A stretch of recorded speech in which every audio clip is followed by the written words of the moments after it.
시려워 꽁 겨울바람 때문에 꽁꽁꽁 손이 꽁꽁꽁꽁 발이 꽁꽁꽁꽁.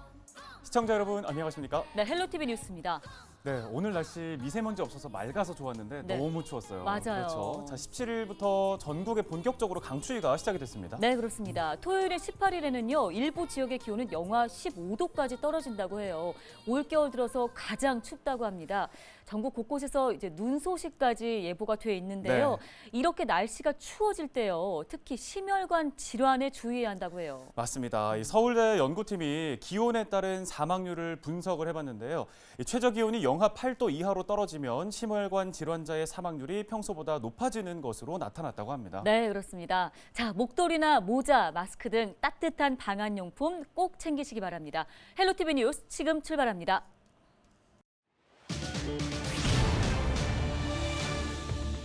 서울의 코로나19 신규 확진자 수가 사흘 만에 2,000명대로 내려왔습니다. 양천과 은평에서는 220여 명의 확진자가 발생했습니다. 코로나19 백신 3차 접종률은 37.1%로 집계됐습니다.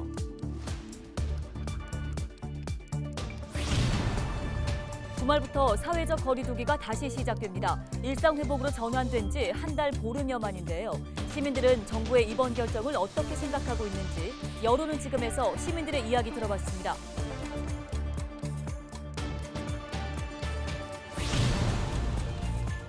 올해 국민권익위원회 공공기관 청렴도 평가에서 은평구가 최하위 등급인 5등급을 받았습니다. 최근 열린 은평구의회 구정질문에서 청렴도에 대한 문제가 제기됐습니다.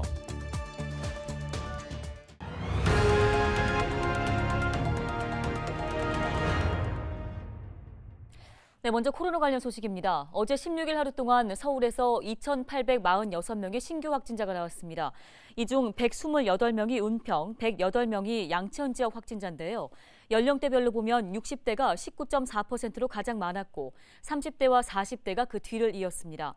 서울의 중환자 병상 가동률은 89.5%를 기록했고 재택치료 환자는 신규 2,052명이 추가돼 현재 13,000여 명이 치료 중입니다. 서울의 2차 백신 접종률은 82.3%, 3차 접종률은 37.1%입니다. 서울시가 야간 대중교통 감축 운행을 다시 시행합니다.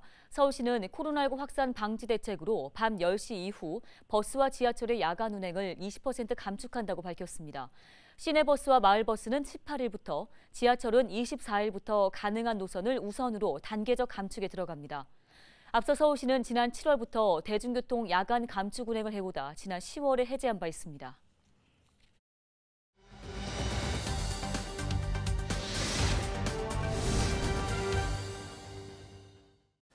예, 18일 토요일부터 사회적 거리 두기가 다시 시작됩니다. 코로나19의 확산을 막기 위해 내린 조치인데요. 시민들은 정부의 이번 결정을 어떻게 생각하고 있을까요? 또 그리고 사회적 거리 두기를 준비하고 있는 상인들은 또 어떤 고민을 갖고 있을까요? 여론은 지금에서 이재필 기자가 들어봤습니다. 다시 시작된 사회적 거리 두기. 일부 시민들은 코로나19가 걷잡을 수 없이 확산하는 상황에서 정부가 진작 거리 두기 결정을 내렸어야 한다고 말했습니다.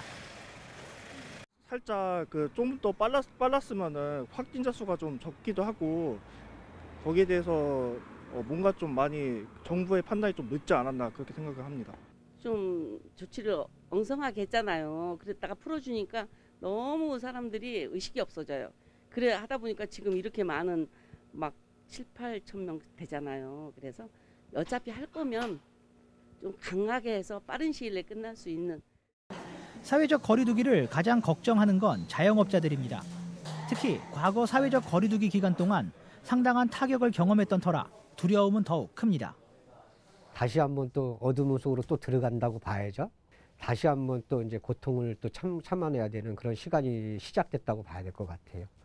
저희 같은 경우에도 저희 매장에서도 거리 두기를 좀 확실히 하고 있는 상황이고 필요한 건 맞아요. 그런데 이제 또 소상공인들 자영업자들 입장에서는 굉장히 어려움을 많이 갖고 있기 때문에 정부는 사회적 거리 두기 계획을 발표하면서 자영업자와 소상공인에 대한 지원을 강화하겠다고 밝혔습니다.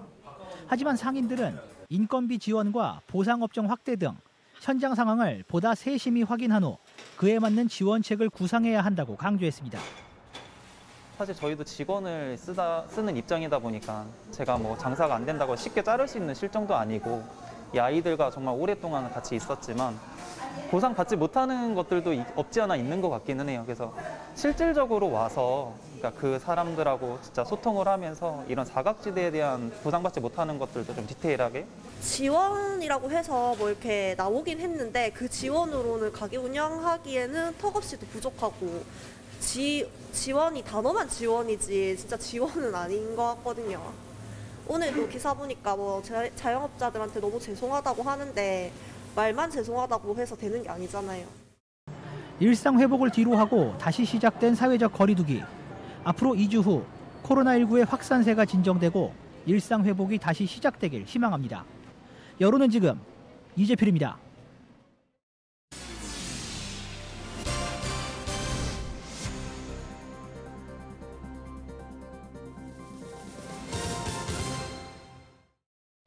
올해 국민권익위원회 공공기관 청렴도 평가에서 은평구가 5등급을 받았습니다. 은평구 의회 구정질문에서 이 청렴도에 대한 문제가 제기됐는데요. 양기월 의원은 구정질문을 통해 전국적으로 공공기관 청렴도는 조금씩 상승하고 있지만 은평구의 청렴도 등급은 매년 하락하고 있다며 각성을 촉구했습니다. 양 의원은 외부 청렴도와 내부 청렴도 모두 최하위 등급을 받은 자치구는 은평구가 전국에서 유일하다고 지적했습니다. 양 의원의 발언 직접 들어보겠습니다. 자원순환센터 건립에 있어 지방제조법 37조를 위반한 감사원 경고, 그리고 절차를 무시한 임시청사까지 대략적인 사항만 언급을 해도 지금의 비극적인 청렴도 결과는 예견된 것입니다. 은평구는 부패 방지 시책 평가에서는 2년 연속 우수 등급을 받았다며 민원 처리 과정이나 결과에 대한 불만이 부정적 평가에 영향을 준 것 같다고 설명했습니다. 국민권익위원회는 매년 전국 공공기관을 대상으로 내외부 청렴도를 평가하고 있습니다. 외부 청렴도는 공공기관과 업무 경험이 있는 민원인, 내부 청렴도는 기관 공직자를 대상으로 한 설문조사 결과 등을 반영해서 산출합니다. 은평구는 2017년 내외부 청렴도 평가에서 모두 2등급을 받은 이후 2019년에는 3등급, 작년에는 4등급, 올해에는 최하위 등급인 5등급을 받았습니다. 서울시의회 청렴도 점수가 전국 광역의회 중에서 가장 낮은 것으로 나타났습니다.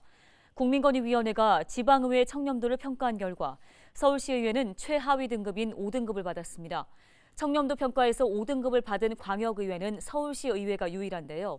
지방의회 청렴도는 의회 업무 담당자와 전문가, 지역 주민이 평가한 의정활동과 의회 운영에 대한 설문조사 결과, 반부패 노력도, 부패 사건 발생 현황 등의 자료를 통합해서 산출합니다. 올해 전국 지방의회 청렴도 평균 점수는 6.74점으로 공공기관 종합 청렴도 평균 점수 8.27점에 비해 낮습니다. 양천구가 불법 유동 광고물을 수거할 주민 54명을 모집합니다. 주민들은 불법 광고물 구분 기준과 수거 방법 등 일정 교육을 받고 직접 지역의 불법 현수막과 벽보를 수거해주는 주민센터에 제출하는 역할을 합니다. 현수막 일반형 2,000원, 유해 명함 100매당 2,000원에서 5,000원 등 월 200만 원 이내의 보상금을 받을 수 있는데요. 참여를 원하는 주민은 오는 31일까지 동주민센터로 신청하시면 됩니다. 은평구가 16일 제1회 은평문화관광 사진공모전 시상식을 열었습니다. 은평문화관광 사진공모전은 은평구의 관광자원과 문화, 또 자연 등을 주제로 올해 처음 열렸는데요. 참가자 138명의 작품 248점 중 총 17점이 심사위원회 심사를 거쳐 최종 수상작으로 선정됐습니다. 공모전 수상작은 오는 20일부터 은평구청 1층 로비에서 확인할 수 있습니다. 지난 3년간 서울에서 멧돼지가 가장 많이 출몰한 지역은 은평구인 것으로 나타났습니다. 서울시 소방재난본부가 최근 3년간 멧돼지 안전조치 출동 건수를 조사한 결과 전체 출동 건수 1,730건 중 17.7%가 은평구 지역이었습니다. 멧돼지 신고 출동 건수는 매년 감소하고 있으며 소방재난본부는 멧돼지가 주로 야간에 활동하므로 일몰 시간대에 산행을 자제할 것을 당부했습니다. 서울시가 체납자 은닉재산 신고센터를 운영한다고 밝혔습니다. 신고센터는 체납한 세금을 내지 않으려고 고의로 재산을 숨기고 있는 체납자에 대한 시민들의 신고를 받는 창구입니다. 체납액 징수에 기여하는 시민에게는 포상금이 지급되는데요. 이 포상금은 신고를 통해 최소 1,000만 원 이상의 체납액을 징수했을 경우 지급하게 되며 한도는 1억 원입니다. 서울시는 체납자 은닉재산 신고센터 운영을 시작한 2014년부터 지금까지 시민 신고 76건을 접수하고 체납액 12억 원을 거둬들였습니다. 서울시가 연말까지 서울 전역에 신축되는 공동주택을 대상으로 무료 하자 점검을 시행합니다. 서울시는 공동주택 품질점검단을 통해 주상복합을 포함한 신축 공동주택 15,782세대를 대상으로 입주 전 무료 하자 검사를 시행한다고 밝혔습니다. 공동주택 품질점검단은 신축 공동주택에 입주하기 전 건물의 하자와 시공 등의 공사 상태를 무료로 점검해주는 단체입니다. 점검단의 품질점검 서비스를 받으려면 조합 등 민간 공동주택의 사업주체가 관할 자치구에 입주 예정자 사전 방문 계획을 제출하면 됩니다.